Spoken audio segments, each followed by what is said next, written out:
Hey guys, I'm Ryan Wright. And I'm Jerry. Welcome to Reasons to See. Where we give you reasons to see. And maybe not to see the interview. So let's hang out.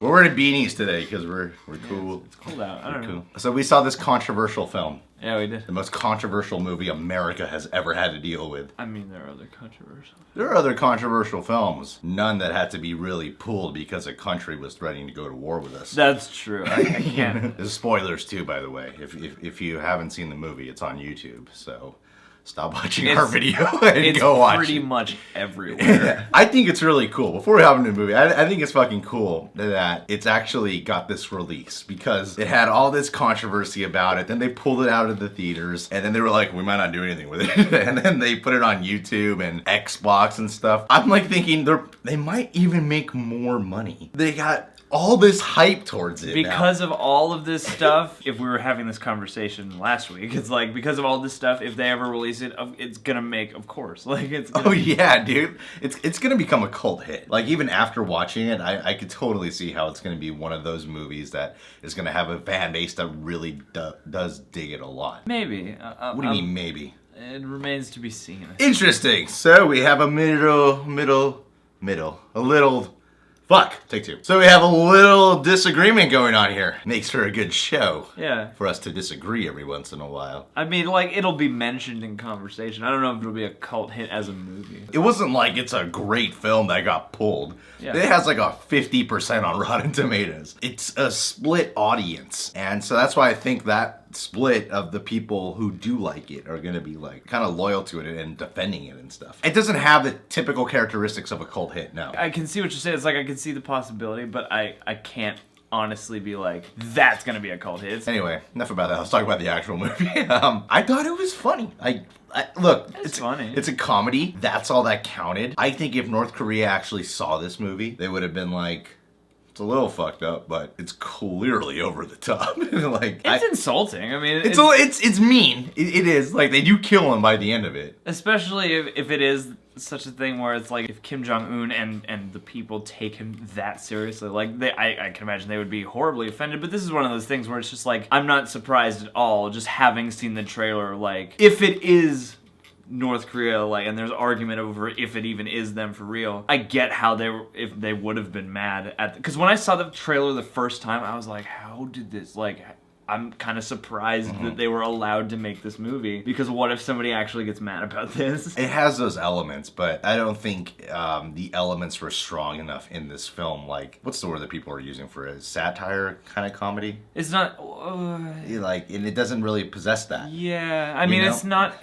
incredibly intelligent. It doesn't have like a really smart subtext. Like, no, it's like, you could argue that Team America actually has a lot of brain underneath it, but like, no, this film is just, they obviously, it's a bunch of dick jokes the whole time. It's a really silly film. You can't take it seriously at all. Like, it's funny to see a movie so controversial that when you watch it, you're like, this is just a funny film. I mean, I get from North Korea's perspective. Okay, enough about the politics. Let's just look at this movie for itself. The thing I walked away most from is James Franco's performance. Because it had so much hit and miss, but when it hit, it fucking hit. You know, like, yeah. That's what I loved about him. And you kind of needed his performance to be like that. Because what if it was just as like trying to be as like sincere and real as Seth Rogen's? Because if you're doing a story about assassinating Kim Jong-un and you don't want to piss people off too much, like you need it to be so over the top. And it's like at times he kind of was, well, a lot of the time, he seemed like he was playing a comedy, you know?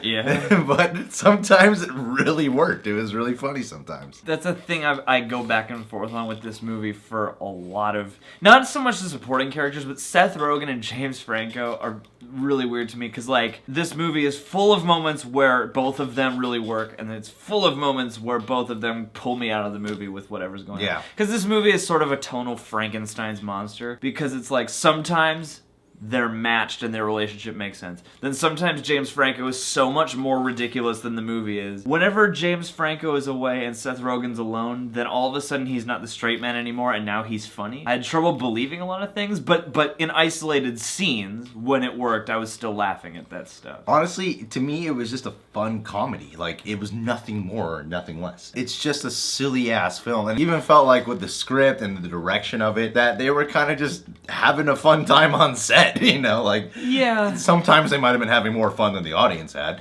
Man, I think that's the big thing about this movie for me, because, like, at the end of the day, it's like, if you don't care about, you know, like, critical discourse, like, yeah, by the end of it, I'm sitting back in my chair and grinning about it, because it is fun, but at a certain point, I was like, guys, could you at least make this kind of cohesive? I can suspend my disbelief for a lot of things, but half an hour into this movie, I was like, they would have been killed so, like, hundreds of times by now. Like, not even, like, by real-world logic, just by, like, what this movie is giving me, I already don't believe they have not been murdered a bunch of times. I love the opening scene with Eminem.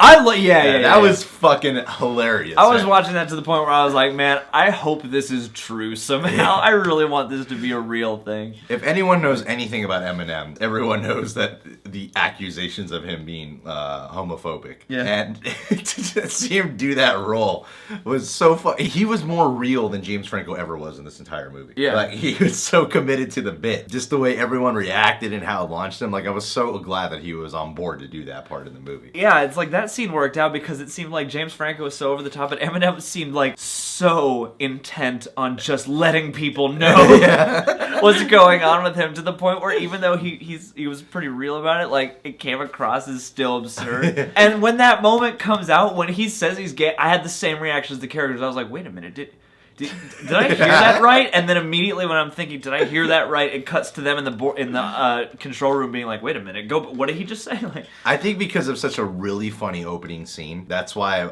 it was always able to hook me back in eventually. Honestly, I think 3/4 of this film is good. Maybe I'll meet you at half. Okay, because I think Act 1 is good. I think the first act of Act 2 is okay. The finale I enjoy.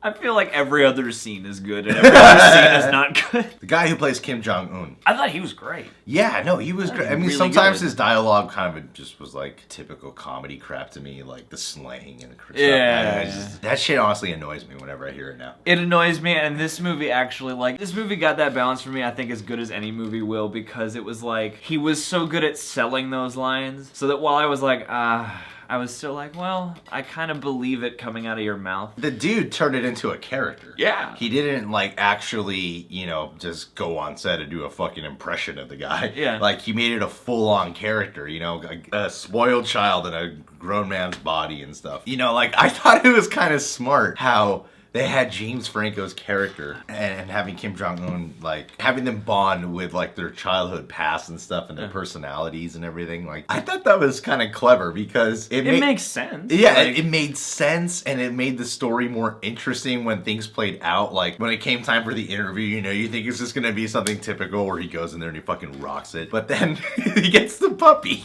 Yeah. And I thought that was so funny how he just gives him a puppy. It's like fucking up with James Franco's original intent. I thought that scene was good because it also showcased like serious acting of the guy who plays Kim Jong-un. Yeah, well, and that's another thing this movie is good at, I think. It is good at. You spend various scenes wondering, does he really like Dave right now, or is he honeydicking him, as the movie says? And they eventually clear that up. Yeah. I think it was interesting that they at least made me wonder, like, who can I trust, you know? I thought when, they introduced Kim Jong-un, I thought like, oh shit, things are about to get really interesting. And then things kind of got a little boring. Which, like, after they were done partying, after that, it just started dragging for me and really slowing down. There's stuff that they cut to that I enjoyed. Like, I was liking the Seth Rogen story developing with that Asian chick. That was about the only other thing they cut to. But because, like, what do you have to cut to at that point? But I think this movie has scenes that are filled with tons of, like, really laugh out loud moments. That opening scene, I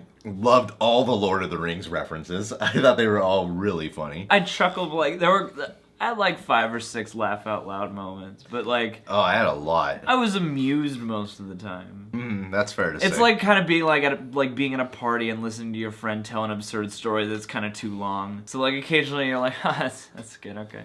It was a little interesting to me when violence kicked in. That's the thing about a lot of Seth Rogen comedies, I noticed, is that when violence happens, they make it like violent. Like even Pineapple Express did it with violence, and like this movie certainly does it. Because what was crazy is they throw in like real violence at one point, and then make it look real, and then back it up with then follow it with a really funny moment. They would hit you and throw you off, and then follow it up with something really funny. Like when the guy's head gets when the guy who's dying shoots the other soldier in the head. The way James Franco's crying about it, or when Seth Rogen gets his finger bit off, and the woman just screams in such a funny way. Even the fucking like tank crushing those people was so violent. Yeah, well, and that's like, it's like you're not expecting it from a comedy. Yeah. Whether or not those moments work like in the course of the actual movie, what I do admire about these guys as a team is that they are willing to go there. Like this is the end, and Pineapple Express, it's like, well, you went there. Like, that is honestly what made me laugh when I was watching the violence. Because like Seth Rogen gets his finger bit off, then he bites off the guy's finger, then the guy bites off another finger. Yeah. Like it's absurd. It's like practical effects they're using to make it look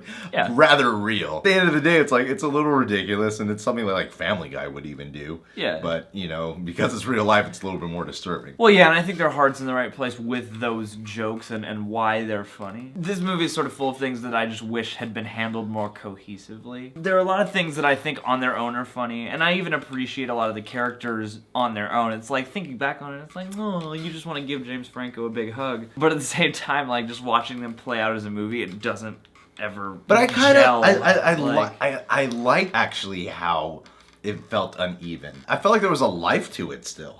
Which, a life to it, and which is something that I think a lot of movies just miss, is having a life to it. There was an energy about it. You know, there's a spontaneity vibe about it to me. Like, with them just having fun with it, and like, because they made this ridiculous thing just believable enough to have it progress. Like, but at the end of the day, if it felt more believable and more real, then I think we'd even have more of a problem with all the politics stuff going on. Maybe. I mean, for me, it was just a tonal thing. It was like, okay, there was never, like, the tone was never consistent, and like the rules, it's one of those things where it's like it doesn't really draw the rules of its universe clearly enough, and then it doesn't play by them anyway. I kept getting distracted by things like that, so it kept being like, oh yeah, this scene works, and then the next scene I'd be like, oh, yeah, I'm kind of pulled out again. When I saw the reviews and shit, I was expecting something like really bad. It's the same way I felt about the Green Hornet. Like I was expecting something really bad, and like while I can see the things that don't work are quite evident, the things I like, problematic. Like, yeah, that's I'm not angry about any of it. I'm not like, ugh. But I feel that what I liked about it is what I really walked away thinking about. Every movie has pros and cons of what are you walking away really thinking about, and I'm walking away thinking about, like, I laughed pretty good amount of time. So at the end of the day, I enjoyed it. I only got a little bored for a while, but most of it I was amused throughout. Yeah, I was like, this is one of those movies where I look back and I'm like, yeah, I mildly enjoyed that. Like, I have no ill will against it. Like, I'd watch it again on TV if it was on late at night or something. Anyway, yeah, I would say we're critics on this episode, so let's give a rating. Ooh. Laugh out loud, occasional laughs is the reason to see the interview. I would say